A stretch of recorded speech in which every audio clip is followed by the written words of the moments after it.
Mula 3, nadagdagan pa ng isang bilang ng mga senador na kumpirmadong pumirma na sa reverse contempt order o yung mga bumotong bawiin ang cite in contempt ruling ng minorya laban sa kontrobersyal na leader ng Kingdom of Jesus Christ na si Pastor Apollo Kibuloy. Pero si Senator J.V. Ejercito na unang naisipakastigo si Kibuloy, kumambyo sa kanyang posisyon. Ang dahilan alamin sa balitang A to Z ni Ian Maghanoy. Ipauubaya na raw ni Senator Robin Padilla sa Department of Justice ang pagkakastigo sa kontrobersyal na leader ng Kingdom of Jesus Christ Church at self-appointed son of God na si Pastor Apollo Kibuloy. Nais raw kasi nitong pagbasehan ang magiging desisyon ng hudikatura hinggil sa gagawin nitong batas para sa mga religious leader na umano'y sangkot sa pang-aabuso. Total, andyan ang judiciary, sila talaga ang pwedeng magsagawa ng investigasyon. Sila talaga ang pwedeng magbigay ng parusa. Sa gitna nito, kumambyo si Senator J.V. Ejercito sa nauna niyang naging desisyon na reverse contempt order kung saan pinipigilang ipa-cite in contempt ang naturang televangelist. Binigyang diin ni Ejercito sa isang pahayag na una itong nag-object dahil hawak na ng DOJ ang kaso ng pastor.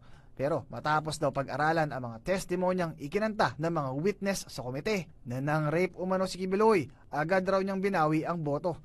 Ito na raw ang pagkakataon ni Kibuloy para madepensahan ang kanyang sarili laban sa mga alegasyong ipinupukol sa kanya. Kabilang din sa mga pumirma ng no sa reverse contempt order ay sina Senator Amy Marcos, Bongo at Cynthia Villar. Mabait siya sa aming pamilya at nagtataka ako din sa case na yan. Kaya medyo hindi ako masyadong naniniwala sa case na yan. Pumirma na ako.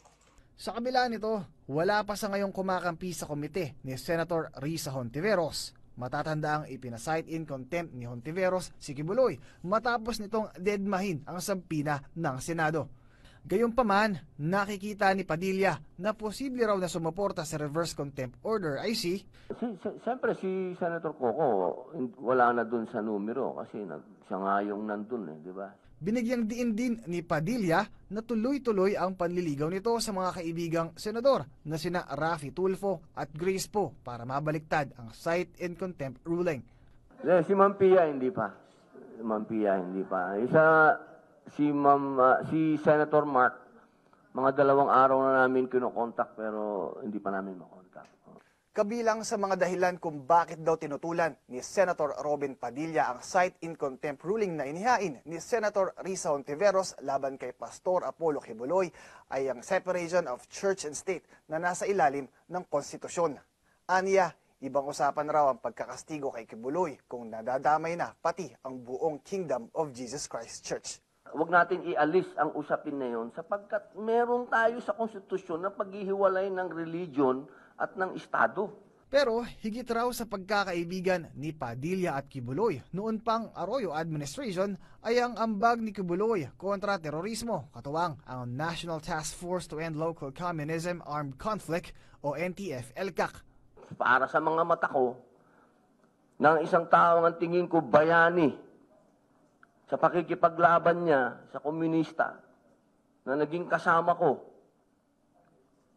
ganitong klase papayagan ko maiskandalo. Teka muna. Patunay raw dyan ang ilang anti-communist film na kasama si Padilla. Magkaroon ng napakaraming kalungkutan yung pelikulang ginawa kong yon. Walang gustong magpalabas. Ang nangyari, dinala ko sa mga government stations, ayaw din nila ilabas. Pero sa SMNI, nailabas ko. May hanggang 12 pa ng Marso pwedeng bumoto ang mga senador. Para sa Balitang A to Z, Ian Maghanoy.